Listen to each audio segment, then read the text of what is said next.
Macmini M4 base variant അത് 59,000 രൂപയുടെ. അതിനകത്ത് സ്റ്റോറേജ് ഉള്ളത് 256 ആണ്.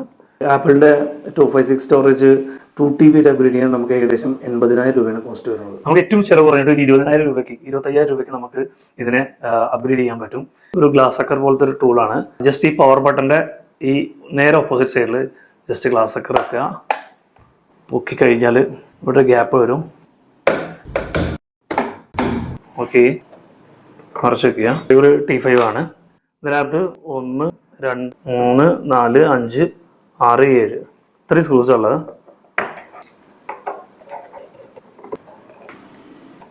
ആ സ്ക്രൂ റിമൂവ് ചെയ്ത് മുകളിലേക്ക് വെക്കുക. മുകളിലേക്ക് വെക്കുമ്പോൾ ഫാനിന്റെ ഒരു കേബിൾ ഉണ്ട് ഇവിടെ. നെക്സ്റ്റ് ഫാൻ റിമൂവ് ചെയ്യണം. 4 സ്ക്രൂസുകൾ 1, 2, 3, 4. ഈ 2 സ്ക്രൂവും T3യിലും ഇത് രണ്ടും T5 വരിക. സോ ഫാനിന്റെ സ്ക്രൂ ഡിഫറെന്റ് ആണ്. ഫാനൊന്നും വളരെ ശ്രദ്ധിച്ചിട്ട് ഫാൻ ഒന്നും റിമൂവ് ചെയ്യണമെന്നില്ല. റിമൂവ് ചെയ്ത് കഴിഞ്ഞാൽ തിരിച്ചു വെക്കുമ്പോൾ ഭയങ്കര ബുദ്ധിമുട്ടായിരിക്കും. സ്റ്റോറേജ് ആണിത്, SSD സ്റ്റോറേജ് ആണ്. നമുക്ക് ഇവിടെ T8 ആണ് വരുന്നത്. റിമൂവ് ചെയ്യാം. ഓക്കെ, ഇതാണ് ആപ്പിളിന്റെ 256 സ്റ്റോറേജ്.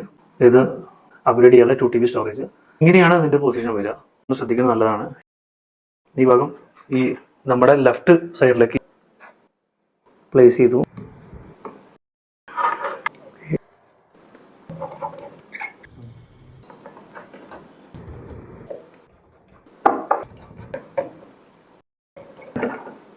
ജസ്റ്റ് പ്രസ് ചെയ്യാം.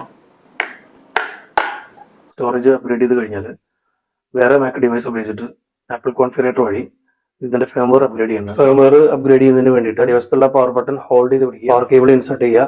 ഇത് കഴിഞ്ഞാൽ പുറത്തുള്ള ഈ ഓറഞ്ച് ലൈറ്റ് ബ്ലിങ്ക് ചെയ്യും.